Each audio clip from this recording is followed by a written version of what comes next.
Story. The empty chair in a quiet corner of a small cafe by the river. There was always an empty chair beside the window. The owner, an old man named Thomas, never let anyone sit there.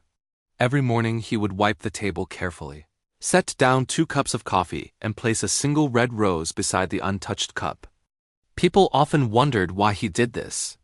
Some said he was waiting for a lost friend, others whispered about a love story that ended in tragedy.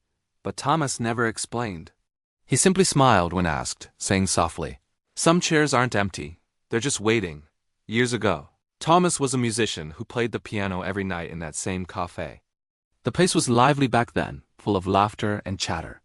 Among the crowd was a woman named Eliza, who came every Friday to listen to him play. She always sat in the same chair by the window, her eyes sparkling like sunlight on water. Over time, their conversations grew longer, and their silences grew comfortable. Eliza loved hearing Thomas talk about music and dreams. Thomas loved how she listened as if every word mattered.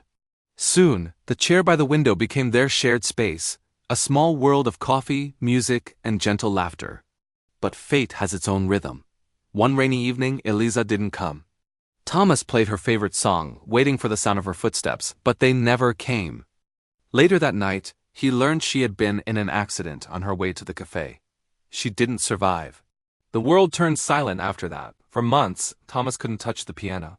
The cafe lost its warmth, and people stopped coming. Yet, every morning, he still brewed 2 cups of coffee, one for himself, one for her, and placed them by the window. He never remarried, never left the town. To others, it looked like he was holding on to the past. But in truth, he was keeping a promise. Before Eliza's last visit, she had told him, "If one day I can't be here, promise me you'll still play our song. I don't want you to stop living because of me." Years passed and Thomas grew old, his hair turning silver like moonlight.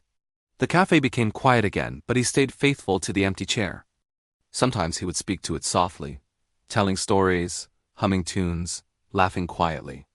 And every night, when the sun dipped below the river, he would sit by the piano and play the song that once made her smile.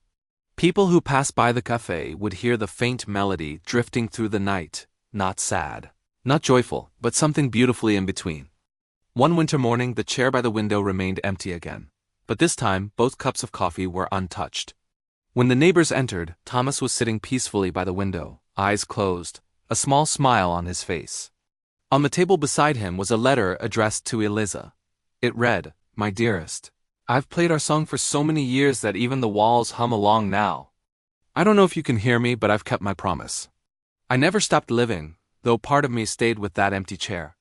If there's another world beyond this one, save me a seat by the window. We'll drink our coffee together again." They buried him beside the river, under a willow tree where the cafe once stood. Locals say that on quiet evenings, when the wind passes through the branches, you can still hear a faint tune, the song Thomas wrote for Eliza, and sometimes if you look through the cafe's old window, it feels like 2 shadows are sitting there, sipping coffee together, smiling as if time never passed. Life lesson. True love doesn't end when someone is gone. It transforms. The people we lose never really leave us. They live on in our memories, our habits, and the small rituals of our hearts. Love isn't about holding on, it's about remembering with peace.